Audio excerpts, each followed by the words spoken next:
তো আজকে আমরা 2014 সালের মেন্সের পেপার 6 এক্ষেত্রে একটু চেঞ্জ আছে। আমরা এর আগের বিগত বছরগুলোতে এটা করছিলাম, সেটাতে ছিল যে পেপার 6 200 নম্বরই ছিল, কিন্তু সেখানে প্রত্যেকটা কোশ্চেনে 1 নম্বর করে ছিল। 2014 সালের মেন্সে আমাদের পেপারটা 200 নম্বরেই ছিল, কিন্তু প্রত্যেকটা কোশ্চেনের মার্কস ছিল 2 নম্বর করে। তো সেক্ষেত্রে আমাদের 100টা কোশ্চেন টোটাল, তার মধ্যে 50টা ম্যাথ, 50টা রিজনিং। ঠিক আছে? তো সেই 50টা ম্যাথের মধ্যে থেকে আমরা 30টা কোশ্চেন করবো আজকে, বাছাই করা। তো দেখো আমরা ডিরেক্ট কোশ্চেনে যাই।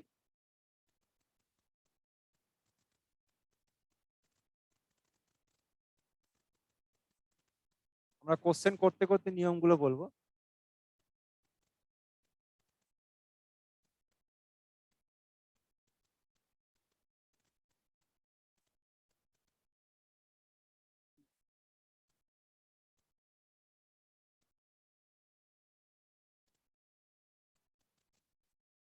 দেখা যাচ্ছে। হ্যাঁ, হ্যাঁ। তো কোশ্চেন নাম্বার 1 দেখো।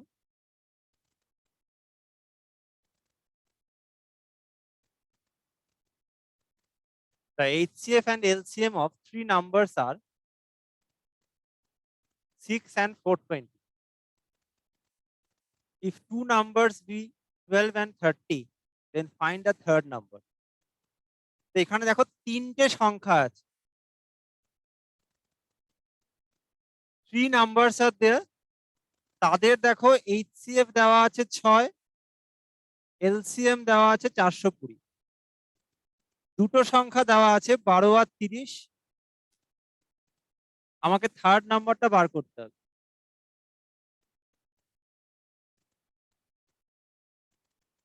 তো এইটা কি করে করতে হয় দেখো, আমরা কিন্তু 3টে সংখ্যার ক্ষেত্রে করিনি, আমরা দুটো সংখ্যার ক্ষেত্রে অলরেডি করেছি।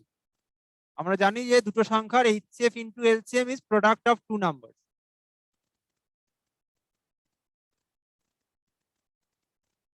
তো দুটো সংখ্যার HCF ইন্টু LCM যদি প্রোডাক্ট অফ 2 নাম্বার হয়, সেক্ষেত্রে কিন্তু HCF into LCM product of 3 number হবে না। মানে 3টে সংখ্যার ক্ষেত্রে কিন্তু একই রুল আমার অ্যাপ্লাই হয় না।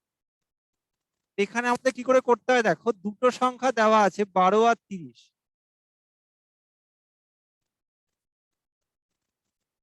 তো এইটার আগে LCM বার করো।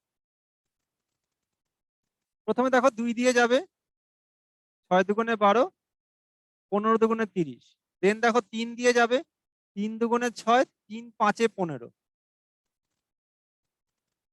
ভালো করে লক্ষ্য করো, এখানে 12 আর 30 এই দুটো সংখ্যার LCM যদি আমি বার করি, মানে লসাগু যদি বার করি, তাহলে কত হবে? সবগুলো সংখ্যা গুণ হবে, 2 গুণ 3 গুণ 2 গুণ 5। তার মানে কি হবে? 3 দুগুণে 6, 6 দুগুণে 12, 5 12 60। So LCM of 12 and 30 is how much? That is 60. কিন্তু আমার 3টে সংখ্যার LCM কত বলেছে? 3টে সংখ্যার LCM বলেছে 420, কিন্তু এখানে কত বেরোলো? 60 বেরিয়েছে। তার মানে এখানে আর কত গুণ করার কথা? 60-এর সঙ্গে যদি আমি আরো 420-কে 60 দিয়ে ভাগ করলে কত হয়? 6 7 42, 7। তার মানে এখানে যদি আমি 7 গুণ করি, তবে আমি এখানে মেলাতে পারবো। তার মানে এই সংখ্যাটা এখানে 7 হতে হবে যদি আমার LCM-টাকে 420 হতে হয়। তাহলে সংখ্যাটা কি করে পাবো? এখানে দেখো 3 দিয়ে ভাগ করলে এখানে 7, তার মানে সংখ্যাটা এখানে কত হবে? 21 হবে। 7 3 21। আবার দেখো 2 দিয়ে ভাগ করলে এখানে 21, তার মানে কি হবে? 21 দুগুণে এটা হবে 42। So the third number is how much? That is 42. Option C is the answer. R HCF দেখো 3 দুগুণে 6 ঠিকই আছে। So the third number is 42. That is the answer. বোঝা গেল সবার? যদি কোনো এক্সচেঞ্জে কারোর কোনো ডাউট থাকে অবশ্যই হাত তুলে জিজ্ঞেস করে নিও। আর যদি ডাউট না থাকে তাহলে একটুখানি মাথা নেড়ে বলে দিও ডাউট নেই।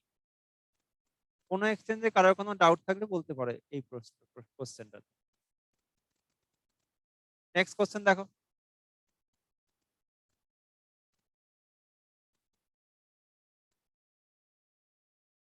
Question number 2. If the compound interest on a sum for 2 years at 12.5% interest, rate of interest, is rupees 510, then the simple interest on the same sum at the same rate for the same period of time is. কি বলছে না 2 বছরের compound interest 510 টাকা, rate of interest বলেছে দেখো 12.5%। আমাকে simple interest বার করতে বলেছে 2 বছরের। প্রথমেই একটা জিনিস মাথায় রাখতে হবে, এক্ষেত্রে ক্লু হচ্ছে এই 12.5%। 12.5% মানে হচ্ছে 1/8। 12.5% মিনস 1/8। তার মানে এখানে দেখো প্রিন্সিপাল দেওয়া নেই, প্রথম বছরের ইন্টারেস্ট দেওয়া নেই, সেকেন্ড ইয়ারের ইন্টারেস্ট দেওয়া নেই, কিন্তু দুটোর যোগফল দেওয়া আছে। কত না 510 টাকা। ফার্স্ট ইয়ারের ইন্টারেস্ট প্লাস সেকেন্ড ইয়ারের ইন্টারেস্ট, টোটাল দেখো কম্পাউন্ড ইন্টারেস্ট দেওয়া আছে 510 টাকা। আর রেট অফ ইন্টারেস্ট দিয়েছে 12.5%। সেটা আমরা অলরেডি জানি কত না 1/8। এবার কম্পাউন্ড ইন্টারেস্টের ক্ষেত্রে আমরা কি জানি? কম্পাউন্ড ইন্টারেস্ট হচ্ছে সিম্পল ইন্টারেস্টের সব থেকে বেশি হয়। সবসময় compound interest is more than simple interest. তাহলে এখানে কম্পাউন্ড ইন্টারেস্ট 510 টাকা দেওয়া আছে, আমাকে সিম্পল ইন্টারেস্ট বার করতে হবে, তার মানে সেটা নিশ্চয়ই 510 এর কম হবে। তার মানে সিম্পল ইন্টারেস্ট সবসময় 510 এর কম হবে। এবং এখানে আমাকে 510 কে দুটো পার্টে ভাঙতে হবে যাতে করে কিনা রেট অফ ইন্টারেস্টটা 12.5%। এটা কি হতে পারে? 510 কে আমরা এরকম লিখতে পারি 240। প্রথম বছরে 240 মানে সেকেন্ড ইয়ারে 240 তো হবেই, প্লাস তার সঙ্গে কিছু এক্সট্রা পোর্শন হবে। কারণ প্রথম বছর কিন্তু কম্পাউন্ড আর সিম্পলের মধ্যে কোনো তফাৎ হয় না, তফাৎটা হয় সেকেন্ড ইয়ার অনওয়ার্ডস। কি তফাৎ হয় না সেকেন্ড ইয়ারে আমি কিছু এক্সট্রা পোর্শন পাই কম্পাউন্ডে, কারণ কম্পাউন্ড ইন্টারেস্ট সিম্পলের থেকে বেশি। সেই যে এক্সট্রা পোর্শনটা কার উপর ডিপেন্ড করে না প্রথম বছর মানে আগের বছরের ইন্টারেস্টের উপর ডিপেন্ড করে। তা আগের বছর ইন্টারেস্ট কত 240 টাকা, তার 12.5%। 12.5% মানে কত 1/8। তাহলে 240 ইন্টু 1/8 মানে 30 টাকা আমি এক্সট্রা পাবো। দেখো এখানে 240 প্লাস 240 480, আর 30 টাকাটা কার জন্য? কম্পাউন্ডের জন্য এক্সট্রা। তাহলে সিম্পলে কত হবে? 240 plus 240। So the simple interest is 480 rupees. That is the answer. আর এই 30 টাকাটা হচ্ছে কম্পাউন্ড ইন্টারেস্টের জন্য এক্সট্রা পোর্শন। মনে রাখতে হবে কম্পাউন্ড ইন্টারেস্টের ক্ষেত্রে সেকেন্ড ইয়ার অনওয়ার্ডস আমি যে এক্সট্রা পার্টটা পাবো, যেটা আমার difference between compound interest and simple interest, সেই ডিফারেন্সটা সব সময় ঠিক তার আগের বছরের ইন্টারেস্টের উপর নির্ভর করে। এখানে সেকেন্ড ইয়ার যখন আমি ইন্টারেস্ট বার করব, তার আগের বছর মানে ফার্স্ট ইয়ার, তার ইন্টারেস্টের উপর কিন্তু আমার রেট অফ ইন্টারেস্টটা খাটবে। এটা কিন্তু আমি এক্সট্রা পোর্শনটা পাবো। কারণ 240-এর 12.5% মানে 30 টাকা। এখানে কম্পাউন্ড হলো 510 টাকা, কিন্তু সিম্পল ইন্টারেস্ট আমাদের আনসার চেয়েছে, that will be 480 rupees. Option Delhi is the answer.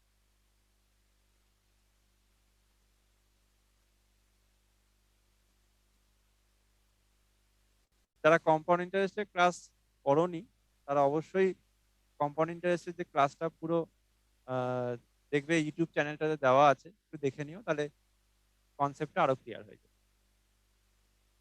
কারোর ডাউট আছে এটাতে? বলো কল্যাণী, আনমিউট করে বলবে।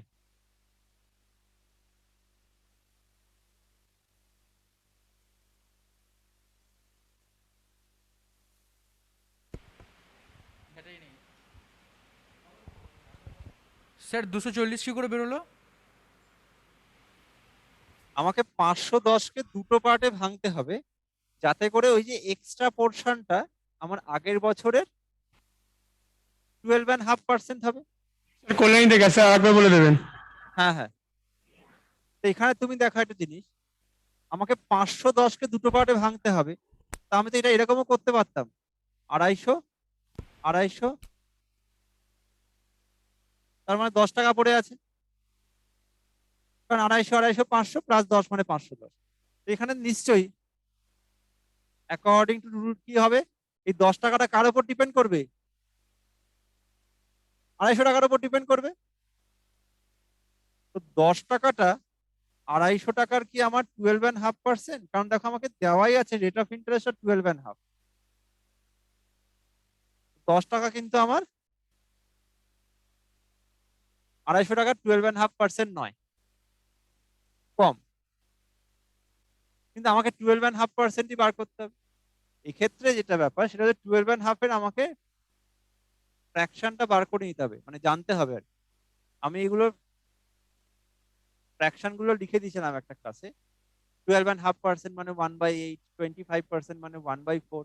এগুলো আমাদের কিন্তু পার্সেন্টেজ গুলোর করেসপন্ডিং ফ্র্যাকশন গুলো জানতে হবে। তো সেক্ষেত্রে এটা আমি যদি এটার ফর্মুলা দিয়ে করে দেন এটা লেন্দি হবে, আদারওয়াইজ এরকম ভাবে করলে তাড়াতাড়ি হবে। কিন্তু এই ভাঙাটা আমি তখনই তাড়াতাড়ি করতে পারবো যদি আমি পার্সেন্টেজ মুখে মুখে করতে জানি। এই যে এক্সট্রা পোর্শন যেটা আমি বললাম 30 টাকাটা এক্সট্রা পোর্শন, সেটা আমার আগের বছরের উপর হবে। 30 টাকা দেখো 240-এর 1/8 অংশ, তার মানে মিলে গেল, সেই জন্য আমি 240 করলাম। বুঝলে মালদা? তো এখানে তাই কল্যাণীতে যার ডাউট ছিল, এখানে 2 বছরের কম্পাউন্ড ইন্টারেস্ট 510 টাকা দিয়েছে। তো এখানে আমাদের একটা জিনিস মাথায় রাখতে হবে, প্রথম বছরে কম্পাউন্ড আর সিম্পলের মধ্যে কোনো তফাৎ হয়। ফার্স্ট ইয়ারে কম্পাউন্ড ইন্টারেস্টও একই, সিম্পল ইন্টারেস্টও সেম। সেকেন্ড ইয়ার অনওয়ার্ডস আমার কম্পাউন্ড আর সিম্পলের মধ্যে ডিফারেন্স শুরু হয়। এবং মনে রাখতে হবে সিম্পল ইন্টারেস্ট আমি প্রতি বছর সেম পেতে থাকি, কারণ প্রিন্সিপালটা কনস্ট্যান্ট। কিন্তু কম্পাউন্ডে কি হয়, আর কম্পাউন্ডে আমার কিন্তু ইন্টারেস্টটা বাড়তে থাকে প্রতি বছর, আর compound interest is always more than simple interest. তো এখানে 2 বছরে যদি আমার কম্পাউন্ড ইন্টারেস্ট 510 টাকা দেয়, এখানে 510 আমাকে দুটো পার্টে ভাঙতে হবে।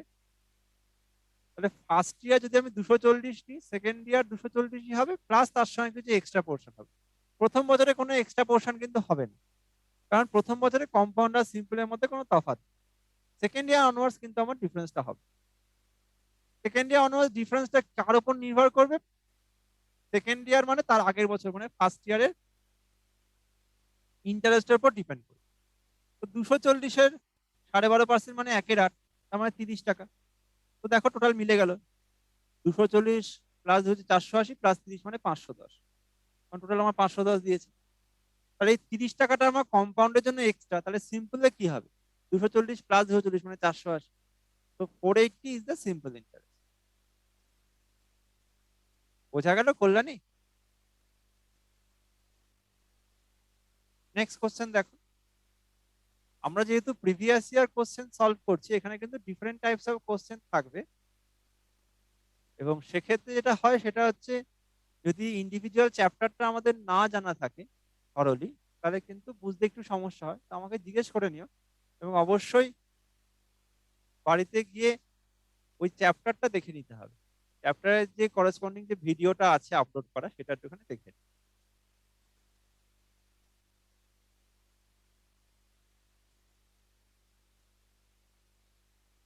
কোশ্চেন নাম্বার 3 দেখো। A shopkeeper gains rupees 1 on each pen and losses 40 paisa on each pencil. তাহলে একটা পেন বিক্রি করে 1 টাকা লাভ করে আর একটা পেন্সিল বিক্রি করে 40 পয়সা তার ক্ষতি হয়ে যায়। He sells 45 pen and some pencil, এই সামটা ধরে নাও x পেন্সিল। সে 45 খানা পেন বিক্রি করেছে আর x খানা পেন্সিল বিক্রি করেছে, টোটাল তার লস হয়েছে 5 টাকা। প্রশ্ন হচ্ছে how many pencil does he sell, কতগুলো পেন্সিল সে বিক্রি করেছে, মানে এক্স এর ভ্যালু বার করতে হবে। ভালো করে দেখো, একটা পেন বিক্রি করে 1 টাকা লাভ করছে, তাহলে 45টা পেন বিক্রি করে ও 45 টাকা লাভ করবে। তাহলে পেন বিক্রি করে ওর লাভ হবে 45 টাকা, আর একটা পেন্সিল বিক্রি করে 40 পয়সা ক্ষতি হয়ে যাচ্ছে। তাহলে এক্স খানা পেন্সিল বিক্রি করে ওর লস কি হবে? 40 পয়সা মানে কি 0.40 টাকা, টাকায় কনভার্ট করলাম। একটা পেন্সিল বিক্রি করে 0.40 টাকা লস হচ্ছে, তাহলে এক্সটা হলে কি হবে ইন্টু এক্স হবে, এত টাকা লস হবে।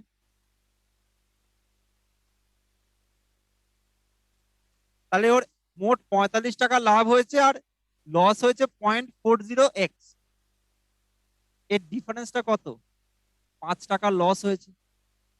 তাহলে মোটের ওপর যদি ওর লস হয় তার মানে লসটা ওর বেশি হয়েছে, তার মানে এই পোর্শনটা বেশি। তার মানে 0.40x minus 45, that is equals to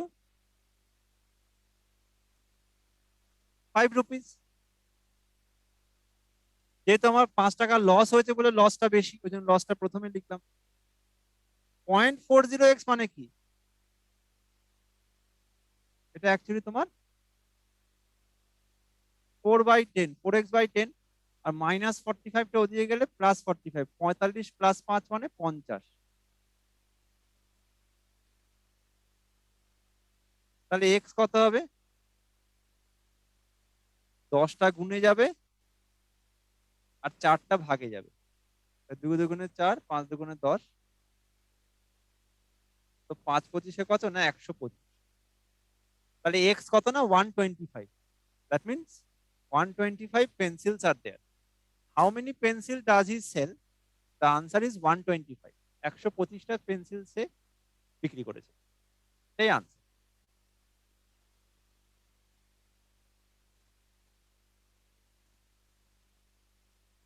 কারোর ডাউট থাকলে বলতে পারো, কোনো এক্সচেঞ্জে কারোর কোনো ডাউট? পূর্ত ভবন বোঝা যাচ্ছে তো?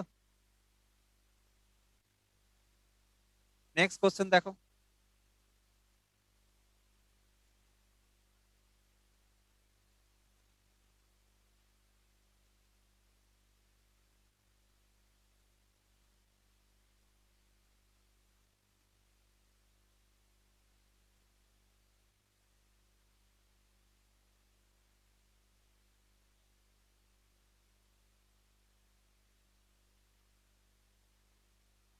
কোশ্চেন নাম্বার 4 দেখো।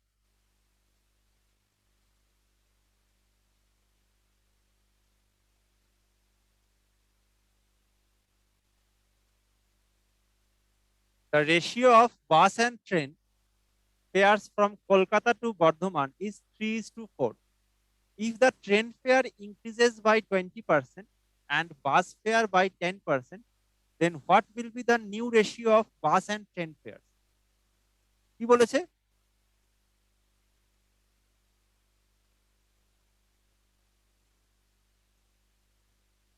কলকাতা থেকে বর্ধমানে বাস আর ট্রেন ফেয়ারের রেশিও দেখো দিয়েছে 3:4। তাহলে বাস ফেয়ার যদি আমার 30 টাকা হয়, ট্রেন ফেয়ার হবে 40 টাকা। আমরা এরকম করে নিতে পারি আমাদের ক্যালকুলেশনের সুবিধার জন্য, 3x 4x ধরবো না, এক্স ধরবো না।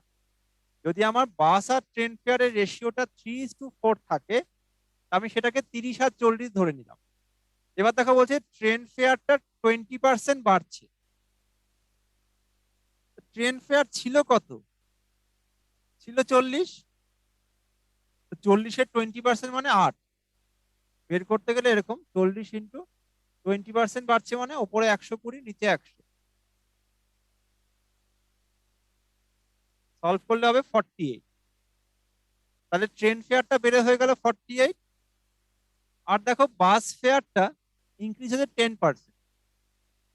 বাস ফেয়ার ছিল আমার 30, 10% বাড়লো মানে 3 বেড়ে যাবে, কারণ 30-এর 10% মানে 3। এগুলো মুখোমুখি করতে হবে আমাদের। তাহলে হয়ে গেল আমার 33। কি চেয়েছে then, what will be the new ratio of bus and train fare? তাহলে বাস ইস টু ট্রেনের নিউ রেশিও কি হবে? 33:48। 3 দিয়ে কেটে দাও, 3 11 33, 3 16 48। তো the answer is 11:16, option C. The new ratio is 11:16. That is the answer. বোঝা গেল সবার? কোনো এক্সচেঞ্জে কারো কোনো doubt?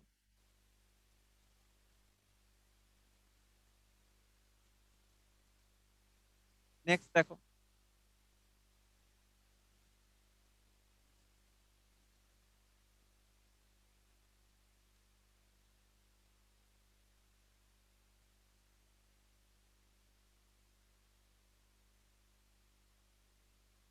Now question number 5. The average marks of boys in a class is 52 and that of girls is 42. The average marks of boys and girls combined is 50. তার মানে ছেলেদের দেখো অ্যাভারেজ মার্কস দিয়ে দিয়েছে 52। কি করে করতে হবে? Using allegation.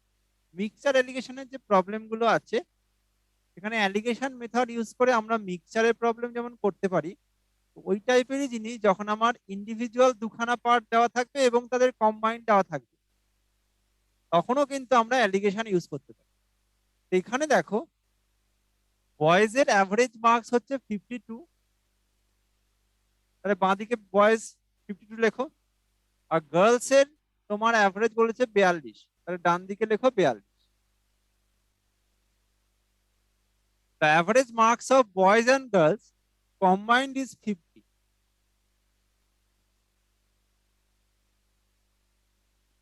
তাহলে মাঝখানে লিখবো কম্বাইনটা, সেটা কত? 50। নিয়ে কি করতে হয়? ক্রস ওয়াইজ বিয়োগ করে দিতে হয়। 52 থেকে 50 বিয়োগ করলে তোমার হবে 2।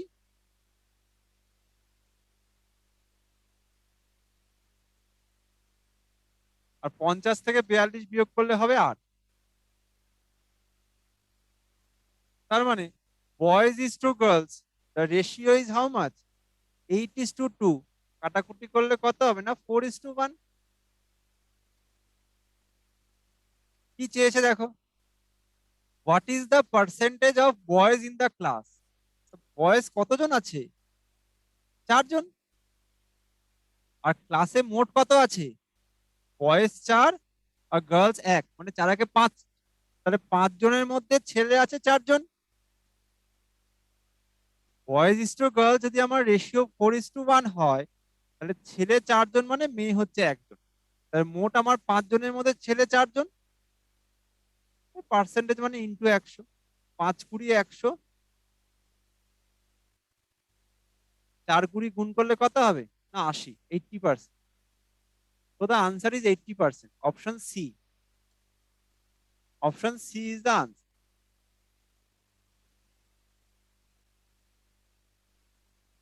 বোঝা গেল সবার? কারোর কোনো ডাউট? মালদা সবার বোঝা যাচ্ছে তো? কল্যাণী কারোর কোনো ডাউট? স্যার মালদা আরেকবার বলুন। দেখো এখানে দেখো ছেলেদের অ্যাভারেজ মার্কস বলে দিয়েছে তোমার 52, তাহলে বাঁদিকে 52 লেখো। আর মেয়েদের দেখো অ্যাভারেজ বলেছে দ্যাট অফ গার্লস ইজ 42, তাহলে মেয়েদের অ্যাভারেজ বলেছে 42, ডান দিকে লেখো 42। আর average marks of boys and girls combined মানে দুজনে একসাথে হচ্ছে তোমার অ্যাভারেজ 50, তাহলে মাঝখানে লিখবো কম্বাইন্ড অ্যাভারেজ নিয়ে জাস্ট ক্রস ওয়াইজ বিয়োগ করে দাও। 52 থেকে 50 বিয়োগ করলে 2, আর 50 থেকে 42 বিয়োগ করলে 8। তাহলে boys is to girls the ratio is 8:2, তার মানে 4:1। তাহলে বয়েজ কজন হচ্ছে? 4 জন, divided by total number of student কত হবে? 4 একে 5 জন ইনটু 100, কারণ পার্সেন্টেজ বার করছে। তো দ্য পার্সেন্টেজ ইজ 80%। তো the percentage of boys in the class is 80%। যদি গার্লস বলতো তাহলে 20% হতো। যদি আমাকে মেয়েদের পার্সেন্টেজ বলতো তাহলে আনসার হতো 20%, কারণ টোটাল আমার 100%। বোঝা গেল মালদা?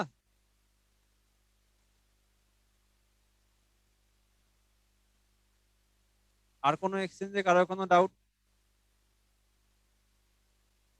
কল্যাণী বোঝা যাচ্ছে তো? নেক্সট কোশ্চেন দেখো।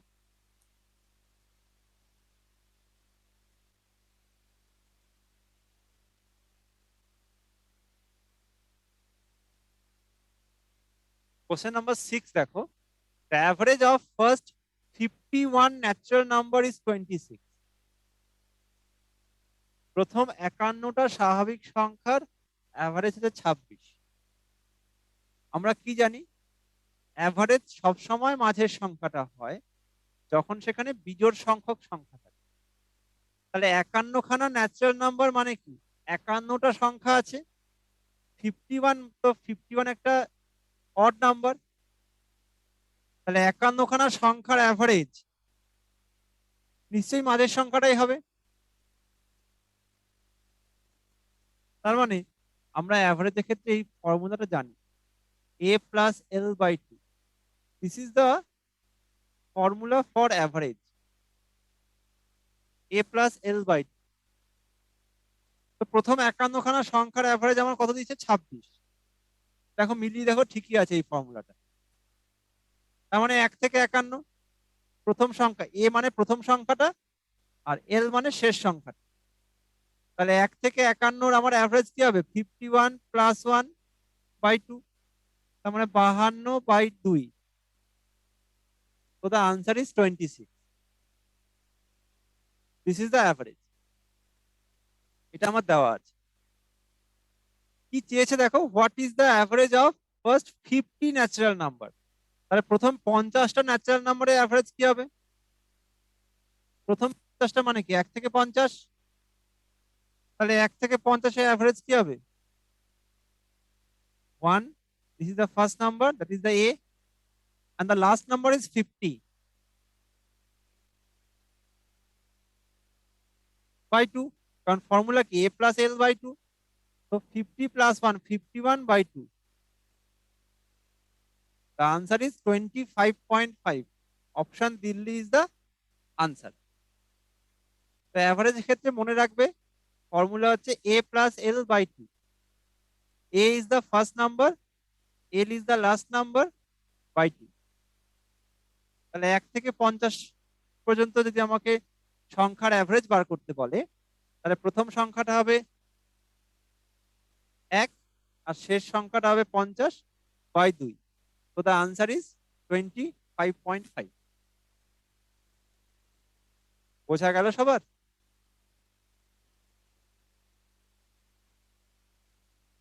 নেক্সট কোশ্চেন দেখো।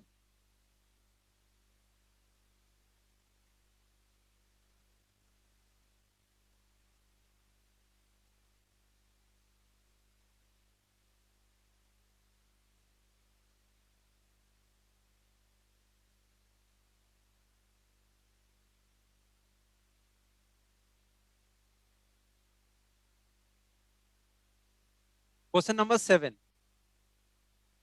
Two numbers are in the ratio 3:5. দুটো সংখ্যার রেশিও দেখো দেওয়া আছে 3:5। তার মানে দুটো সংখ্যা কি হবে? 3x R 5x। If each number is increased by 10, দুটো সংখ্যায় যদি আমার 10 করে বেড়ে যায়, then the ratio becomes 5:7। তাদের রেশিও কি হবে? 5/7। তাহলে ইনিশিয়ালি সংখ্যাটা ছিল 3x আর 5x, প্রত্যেকটা সংখ্যা যদি আমার 10 করে বেড়ে যায় তাহলে রেশিও হয়ে গেল 5:7। এখান থেকে সলভ করে এক্স বার করো, জাস্ট ক্রস ওয়াইজ গুণ করে দাও। তাহলে 7 3 21 প্লাস 7 10 70, আর এটা গুণ করলে 5 5 25x প্লাস 5 10 50।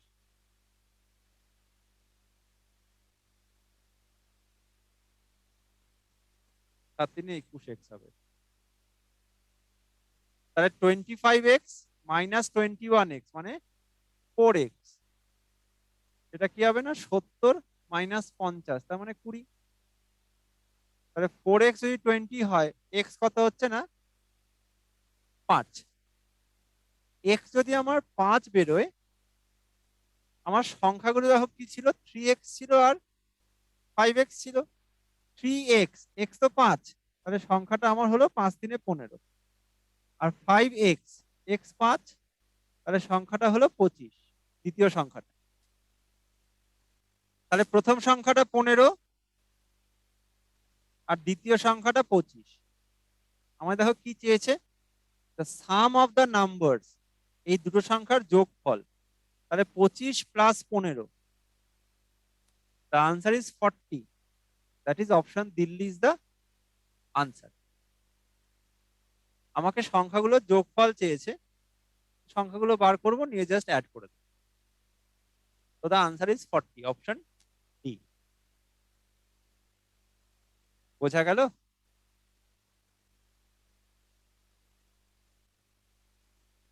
কিছু বলবে পড়তে হবে? কারো যদি কোনো ডাউট থাকে আনমিউট করে বলতে হবে। স্যার আরেকবার বুঝিয়ে দিন। আমি মালদা হ্যাঁ হ্যাঁ, বলো পড়তে স্যার হবে। স্যার হ্যাঁ আমি মালদা থেকে বলছি। হ্যাঁ হ্যাঁ, আরেকবার বুঝিয়ে দিন। আমি বলে দিচ্ছি। পড়তে হবে না, কি বলছিলে বলো।